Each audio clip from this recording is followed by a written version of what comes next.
Hi ಸ್ನೇಹಿತರೆ, ಎಲ್ಲರಿಗೂ ನಮಸ್ಕಾರ. ನೋಡಿ, ಗೃಹಲಕ್ಷ್ಮಿ ಹಾಗೂ ರೇಷನ್ ಕಾರ್ಡ್ ಹೊಂದಿರುವ ಪ್ರತಿಯೊಂದು ಫಲಾನುಭವಿಗಳಿಗೆ ಸರ್ಕಾರ ಭರ್ಜರಿ ಗುಡ್ಡಿಸ್ನ ಕೊಟ್ಟಿದೆ.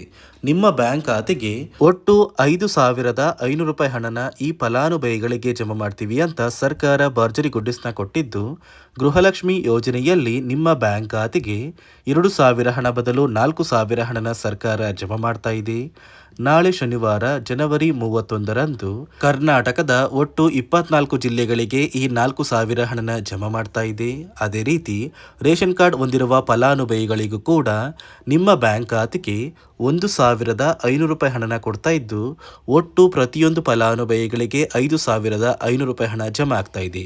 ಯಾವ ಜಿಲ್ಲೆಗಳಿಗೆ ಈ ಒಂದು ಹಣ ಬರ್ತಾ ಇದೆ ಮತ್ತು ಹೇಗೆ ಬರ್ತಾ ಇದೆ ಅಂತ ನಾನು ನಿಮಗೆ ತಿಳಿಸ್ಕೊಡ್ತಾ ಇದ್ದೀನಿ.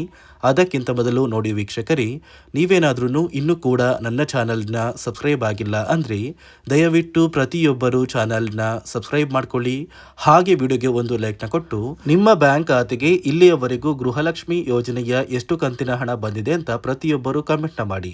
ನೋಡಿ ವೀಕ್ಷಕರೇ, ಸರ್ಕಾರದಿಂದ ಗೃಹಲಕ್ಷ್ಮಿ ಹಾಗೂ ರೇಷನ್ ಕಾರ್ಡ್ ಹೊಂದಿರುವ ಪ್ರತಿಯೊಂದು ಫಲಾನುಭವಿಗಳಿಗೆ ಭರ್ಜರಿ ಗುಡ್ಡಿಸ್ನ ಕೊಟ್ಟಿದ್ದಾರೆ. ನಿಮ್ಮ ಬ್ಯಾಂಕ್ ಖಾತೆಗೆ ಒಟ್ಟಿಗೆ 5,500 ರೂಪಾಯಿ ಹಣನ ಸರ್ಕಾರ ಜಮಾ ಮಾಡುವುದಾಗಿ ಭರ್ಜರಿ ಗುಡ್ಡಿಸ್ನ ಕೊಟ್ಟಿದ್ದು, ಗೃಹಲಕ್ಷ್ಮಿ ಯೋಜನೆಯ ಪ್ರತಿಯೊಂದು ಫಲಾನುಭವಿಗಳಿಗೆ ಒಟ್ಟು 2 ತಿಂಗಳ 4,000 ಹಣ ಅಂದರೆ ನವೆಂಬರ್ ತಿಂಗಳ 26ನೇ ಕಂತು ಹಾಗೂ ಡಿಸೆಂಬರ್ ತಿಂಗಳ 27ನೇ ಕಂತು ಒಟ್ಟು 2 ತಿಂಗಳ ಹಣನ ನಿಮ್ಮ ಬ್ಯಾಂಕ್ ಖಾತೆಗೆ ಜಮಾ ಮಾಡ್ತಾ ಇದ್ದು, ಜನವರಿ 31 ಶನಿವಾರ ಕರ್ನಾಟಕದ 24 ಜಿಲ್ಲೆಗಳಿಗೆ ಈ 4,000 ಹಣ ಬರ್ತಾ ಇದೆ. ಅದೇ ರೀತಿ ರೇಷನ್ ಕಾರ್ಡ್ ಹೊಂದಿರುವ ಪ್ರತಿಯೊಂದು ಫಲಾನುಭವಿಗಳಿಗೆ 1,500 ರೂಪಾಯಿ ಹಣನ ನಿಮ್ಮ ಒಂದು ಕಾರ್ಡ್ಗೆ ಸರ್ಕಾರ ಕೊಡುತ್ತೆ ಅಂತ ಸಾಕಷ್ಟು ಕಡೆ ಒಂದು ಮಾಹಿತಿ ಬರ್ತಾ ಇದೆ. ಆದರೆ ಇಲ್ಲಿ ಹಣ ಬರ್ತಾ ಇರೋದು ನಿಜನಾ? ಹೌದು ವೀಕ್ಷಕರೇ, ನಿಮ್ಮ ಬ್ಯಾಂಕ್ ಖಾತೆಗೆ ಹಣ ಬರ್ತಾ ಇಲ್ಲ, ಬದಲಿಗೆ ಈ ಹಣಕ್ಕೆ ಸಿಗುವಂತಹ ಆಹಾರ ಪದಾರ್ಥಗಳನ್ನ ಸರ್ಕಾರ ಉಚಿತವಾಗಿ ಫೆಬ್ರವರಿ ತಿಂಗಳಿಂದ ಉಚಿತ ಅಕ್ಕಿ ಜೊತೆಗೆ ನಿಮಗೆ ವಿತರಣೆ ಮಾಡ್ತಾ ಇದೆ. ಅಡುಗೆ ಎಣ್ಣೆ, ತೊಗರಿಬೇಳೆ, ಸಕ್ಕರೆ, ಉಪ್ಪು, ರಾಗಿ ಮತ್ತು ಗೋಧಿ ಈ ರೀತಿಯ ಆಹಾರ ಪದಾರ್ಥಗಳನ್ನ ಪ್ರತಿಯೊಂದು ಫಲಾನುಭವಿಗಳ ಒಂದು ರೇಷನ್ ಕಾರ್ಡ್ಗೆ ಸರ್ಕಾರ ವಿತರಣೆ ಮಾಡ್ತಾ ಇದ್ದು, ಆದಷ್ಟು ಬೇಗ ಪ್ರತಿಯೊಬ್ಬರು ಈ ಸೌಲಭ್ಯಗಳನ್ನ ಪಡ್ಕೋತೀರಾ. ಅದೇ ರೀತಿ ನೀವು ಈ ಬಾರಿ ಗೃಹಲಕ್ಷ್ಮಿ ಯೋಜನೆಯ 2 ತಿಂಗಳ 4,000 ಹಣನ ಪಡಿಬೇಕು ಅಂದರೆ ಸರ್ಕಾರ ಪ್ರತಿಯೊಂದು ಫಲಾನುಭವಿಗಳಿಗೆ ಕೆಲವು ಹೊಸ ನಿಯಮಗಳನ್ನ ಜಾರಿಗೆ ತಂದಿದ್ದು, ಹಣಕಾಸು ಇಲಾಖೆ ಪ್ರತಿಯೊಬ್ಬರು ಈ ನಿಯಮಗಳನ್ನ ಕಡ್ಡಾಯವಾಗಿ ಪಾಲಿಸಬೇಕು ಅಂತ ಕೂಡ ಆದೇಶನ ಕೂಡ ಕೊಟ್ಟಿದೆ. ಹಾಗಾದರೆ ಬನ್ನಿ ವೀಕ್ಷಕರೇ, ಸರ್ಕಾರ ಜಾರಿಗೆ ತಂದಿರುವ ಆ 5 ನಿಯಮಗಳು ಏನು ಮತ್ತು ಯಾವ ಫಲಾನುಭವಿಗಳಿಗೆ ಹಣ ಕ್ಯಾನ್ಸಲ್ ಆಗ್ತಾ ಇದ್ದು ಯಾವ ಫಲಾನುಭವಿಗಳಿಗೆ ಹಣ ಬರ್ತಾ ಇದೆ ಅಂತ ನಾನು ನಿಮಗೆ ತಿಳಿಸ್ಕೊಡ್ತಾ ಇದ್ದೀನಿ.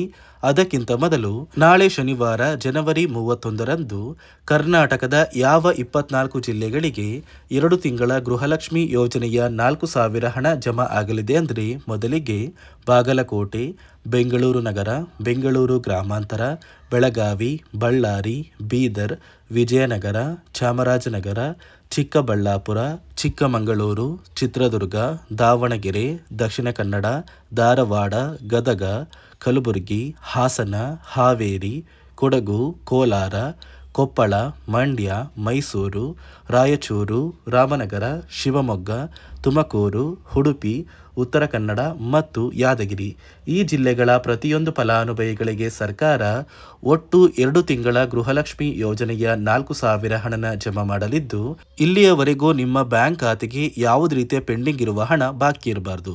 ಒಂದು ವೇಳೆ ಹಳೆ ಕಂತಿನ ಹಣ ಪೆಂಡಿಂಗ್ ಇದ್ರೆ ನಿಮ್ಮ ಬ್ಯಾಂಕ್ ಖಾತೆಗೆ ಯಾವುದೇ ರೀತಿಯ ಗೃಹಲಕ್ಷ್ಮಿ ಯೋಜನೆಯ 4,000 ಹಣನ ಜಮಾ ಮಾಡೋದಕ್ಕೆ ಆಗೋದಿಲ್ಲ. ಕಾರಣ ಏನಂದ್ರೆ, ಪೆಂಡಿಂಗ್ ಇರುವ ಫಲಾನುಭವಿಗಳಿಗೆ ಹಣ ಬರಬೇಕು ಅಂದ್ರೆ ನಿಮ್ಮ ಡಿಬಿಟಿ ಮೂಲಕ ಯಾವುದೇ ರೀತಿಯ ಹಣ ಸ್ಟಕ್ ಆಗಿರಬಾರ್ದು. ಅದೇ ಒಂದು ಕಾರಣಕ್ಕೆ ಯಾರಿಗೆಲ್ಲ ಒಟ್ಟು 24 ಮತ್ತು 25ನೇ ಕಂತಿನ ಹಣ ಬಂದಿದೆ ಅಂತಹ ಫಲಾನುಭವಿಗಳಿಗೆ ಮಾತ್ರ 26 ಮತ್ತು 27ನೇ ಕಂತಿನ ಹಣನ ಸರ್ಕಾರ ಜಮಾ ಮಾಡ್ತಾ ಇದೆ. ನೋಡಿ ಸ್ನೇಹಿತರೆ, ಈ ಬಾರಿ ಸುಮಾರು 1 ಲಕ್ಷಕ್ಕಿಂತ ಅಧಿಕ ಫಲಾನುಭವಿಗಳ ಬ್ಯಾಂಕ್ ಖಾತೆಗೆ ಸರ್ಕಾರ ಗೃಹಲಕ್ಷ್ಮಿ ಯೋಜನೆಯ ಹಣನ ಜಮಾ ಮಾಡ್ತಾ ಇಲ್ಲ. ಕಾರಣ ಏನು ಅಂದರೆ, ನಿಮ್ಮ ಬ್ಯಾಂಕ್ ಖಾತೆಗೆ ಡಿಬಿಟಿ ಮೂಲಕ ಹಣ ಜಮಾ ಮಾಡುವಂತಹ ಸಂದರ್ಭದಲ್ಲಿ ಸರ್ಕಾರ ಸಾಕಷ್ಟು ಫಲಾನುಭವಿಗಳ ಒಂದು ಬ್ಯಾಂಕ್ ಖಾತೆಗೆ ಹಣ ಜಮಾ ಮಾಡೋದನ್ನು ಕ್ಯಾನ್ಸಲ್ ಮಾಡಿದೆ. ಯಾಕಂದರೆ ಇತ್ತೀಚೆಗೆ ಹಣಕಾಸು ಇಲಾಖೆ ಜಾರಿಗೆ ತಂದಿರುವ 5 ನಿಯಮಗಳ ಆಧಾರದ ಮೇಲೆ ಪ್ರತಿಯೊಂದು ಫಲಾನುಭವಿಗಳಿಗೆ ಸರ್ಕಾರ ಈ ಒಂದು ಹಣನ ಜಮಾ ಮಾಡ್ತಾ ಇದ್ದು, ಯಾರೆಲ್ಲ ಫಲಾನುಭವಿಗಳು ಈ ನಿಯಮಗಳನ್ನ ಪಾಲಿಸಿಲ್ಲ, ನಿಮ್ಮ ಬ್ಯಾಂಕ್ ಖಾತೆಗೂ ಕೂಡ ಹಣ ಜಮಾ ಆಗೋದಿಲ್ಲ.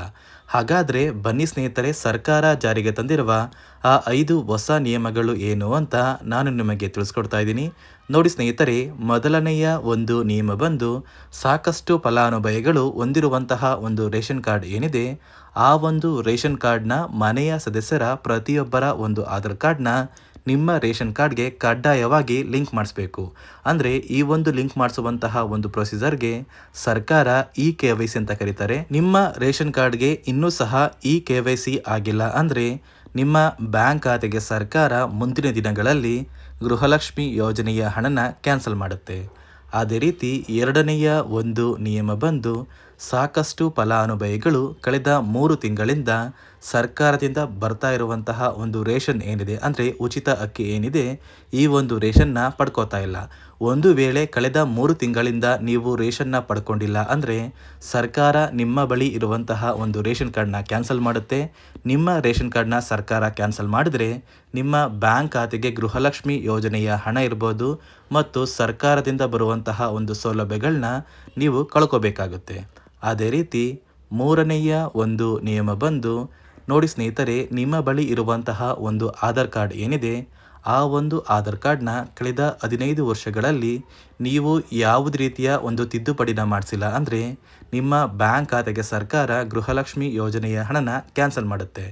ಯಾಕಂದರೆ ಸರ್ಕಾರದಿಂದ ಬಂದಿರುವಂತಹ ಒಂದು ಆದೇಶದ ಪ್ರಕಾರ ಪ್ರತಿಯೊಂದು ಫಲಾನುಭವಿಗಳು ಕಳೆದ 15 ವರ್ಷಗಳಲ್ಲಿ ಯಾವುದೇ ರೀತಿಯ ಒಂದು ತಿದ್ದುಪಡಿನ ನಿಮ್ಮ ಆಧಾರ್ ಕಾರ್ಡ್ಗೆ ನೀವು ಮಾಡಿಸಿಲ್ಲ ಅಂದರೆ ಕಡ್ಡಾಯವಾಗಿ ಆದಷ್ಟು ಬೇಗ ನಿಮ್ಮ ಆಧಾರ್ ಕಾರ್ಡ್ಗೆ ತಿದ್ದುಪಡಿನ ಮಾಡಿಸಿ. ಅದೇ ರೀತಿ ನಾಲ್ಕನೆಯ ಒಂದು ನಿಯಮ ಬಂದು, ನಿಮ್ಮ ಕುಟುಂಬದ ಒಂದು ವಾರ್ಷಿಕ ಆದಾಯ 7 ಲಕ್ಷಕ್ಕಿಂತ ಕಡಿಮೆ ಇರಬೇಕು.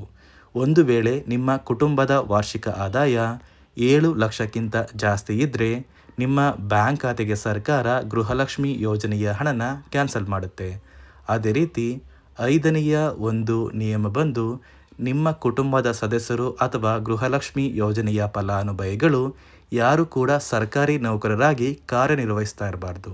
ಒಂದು ವೇಳೆ ನಿಮ್ಮ ಕುಟುಂಬದಲ್ಲಿ ಯಾರೇ ಆಗಿದ್ರೂ ಸರ್ಕಾರಿ ನೌಕರರಾಗಿ ಕಾರ್ಯನಿರ್ವಹಿಸ್ತಾ ಇದ್ದರೆ ನಿಮ್ಮ ಬ್ಯಾಂಕ್ ಖಾತೆಗೆ ಗೃಹಲಕ್ಷ್ಮಿ ಯೋಜನೆಯ ಹಣ ಕ್ಯಾನ್ಸಲ್ ಆಗುತ್ತೆ. ಈ 5 ನಿಯಮಗಳ ಆಧಾರದ ಮೇಲೆ ಪ್ರತಿಯೊಂದು ಫಲಾನುಭವಿಗಳಿಗೆ ಸರ್ಕಾರ ಹಣ ಜಮಾ ಮಾಡ್ತಾ ಇದೆ.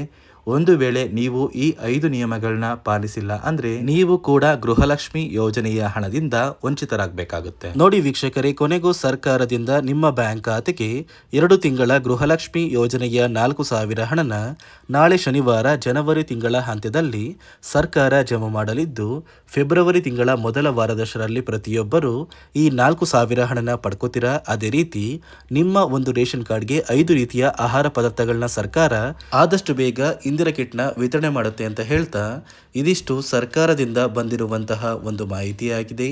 ನಾನು ಕೊಟ್ಟಿರುವಂತಹ ಮಾಹಿತಿ ನಿಮಗೆ ಇಷ್ಟ ಆಗಿದ್ದಲ್ಲಿ ದಯವಿಟ್ಟು ಪ್ರತಿಯೊಬ್ಬರು ನನ್ನ ಚಾನಲ್ನ ಸಬ್ಸ್ಕ್ರೈಬ್ ಮಾಡಿಕೊಳ್ಳಿ.